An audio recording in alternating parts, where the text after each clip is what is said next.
What's up? Can you guys hear me now? All right, good. I can hear myself. So, how y'all doing? Yeah, sorry about yesterday, man, because my last video was kind of crappy. I was somewhere and I had no service, and yeah, it was pretty shit, man. Now it's actually better. So I did get some notice from StreamYard, and because of this whole quarantine thing, a lot of people are gonna be using that service. So then, therefore, it will be busier than usual. Same thing with like I said, all the social media, such as Facebook, YouTube, wherever. But anyway, so on my last video, I talked about like I think charming and flirting. I don't really remember in which context that I used it at. And Stephen Rose asked questions, I guess, about the difference between like to put it simply, it would be like charming is a state of being and flirting is an action. All right, let me elaborate. When it comes to charming, it's like it becomes part of your personality, right? And when you go somewhere, when you go to a place, and you exude a level of confidence to which that cannot be fake, and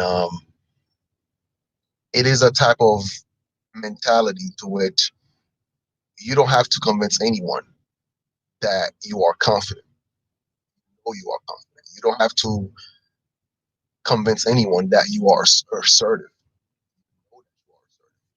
You don't have to convince anyone of anything. Shows with your action, the way you move.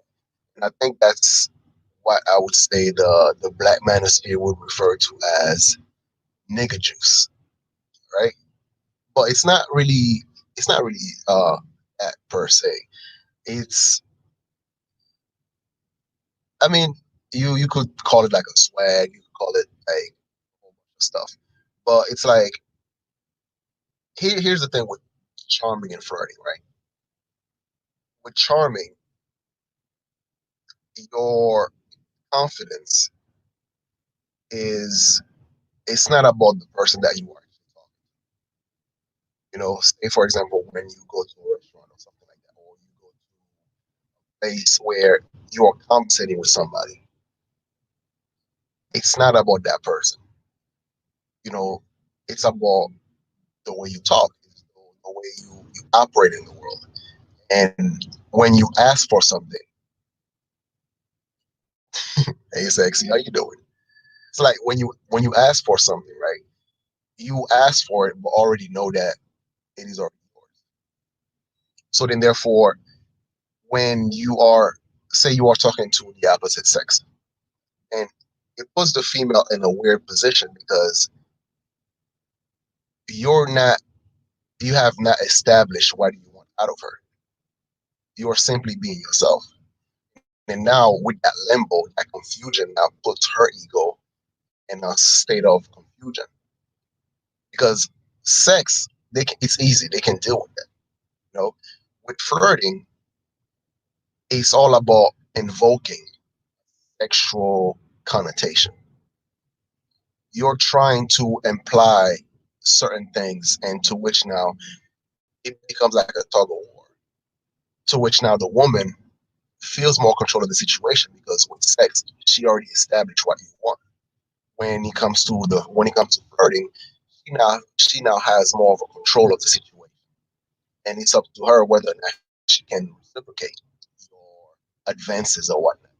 Or when it comes to charm, you don't want any sexual favors out of her, right? Or you haven't established that. So anything that her minds come up with has nothing to do with you.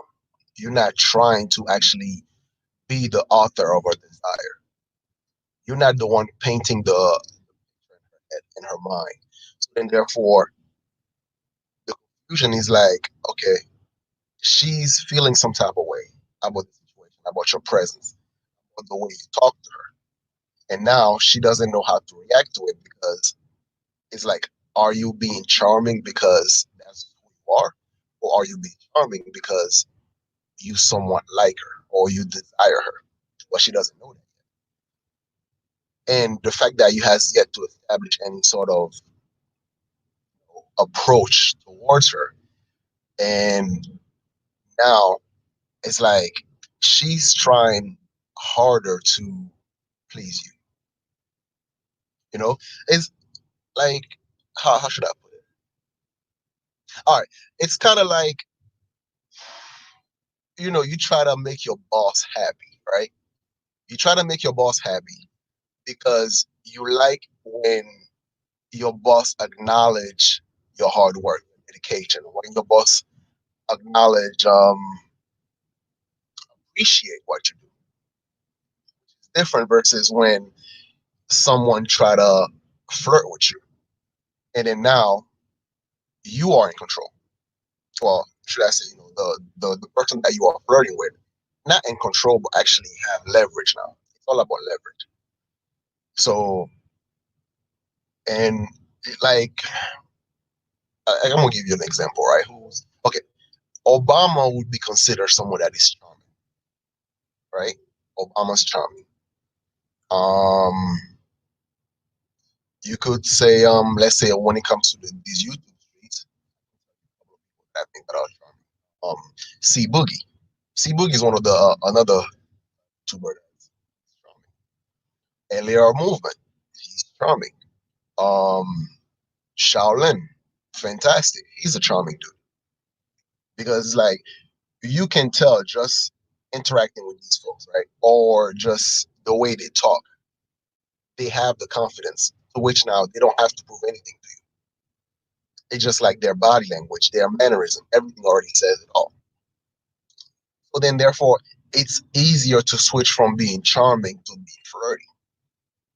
You can move back and forth because if you are charming and your flirting just feels more natural, and it's just like it becomes that much easier to get the reaction that you need to conversation to where you want it to go. Who's a flirt? Who's a really big flirt? I could tell you. All right, O'Shea. O'Shea is a big flirt. Is he charming? No, he's not charming, but he's a flirt. Like, he would. Let's say, a chick comes to me, he says, "Hey, baby girl, oh, yeah, look at them breasts," things like that, right? So he's flirting with the chicks and stuff like that, and then the girls now kind of like feel like, "Hey, stop," "Oh, you're such a pervert," blah blah blah, right? So it's like it gives them this sense of, it boosts up their ego. It boosts up their ego because now somebody desired them.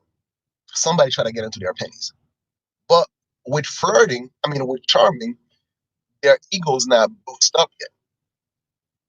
Their ego's not boosted up yet because to them it's like, all right, I like the way this guy making me feel, but yet he doesn't, he doesn't desire me. So what the fuck does he want? And then now, because they don't know what the fuck, you want, and that's when they try harder to please you. That's why they try harder to try to feel special in some sense. And it's, I mean, I guess I could put myself in the category of being charming because I use my charm to get what I want, but not in a sexual sense, right? Because I don't want any sexual favors from women. I use my charm to say, I don't know, get a free meal, try to get out of a parking ticket, or get my parking reduced or something like that. Get better work assignment.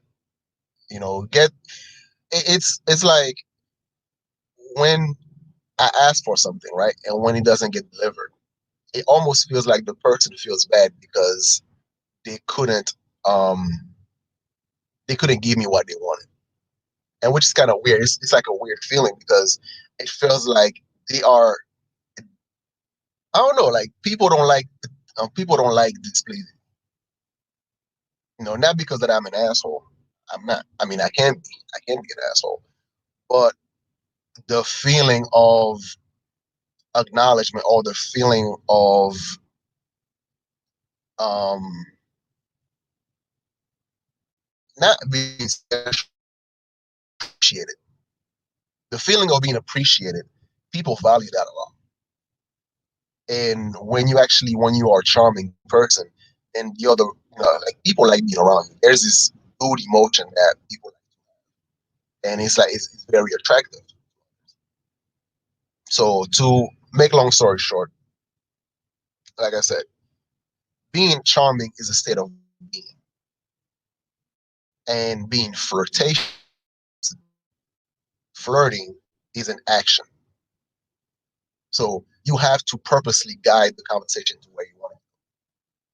You have to start talking about things that would actually slowly but surely derive, arrive to a sexual tonality, you know, whether it's yeah, you guys know what the fuck I mean. So basically that's the basic of the charming versus flirting and stuff like that. Well, anyway, so I'm not keeping you guys for long. That was a quick one. And I think I might do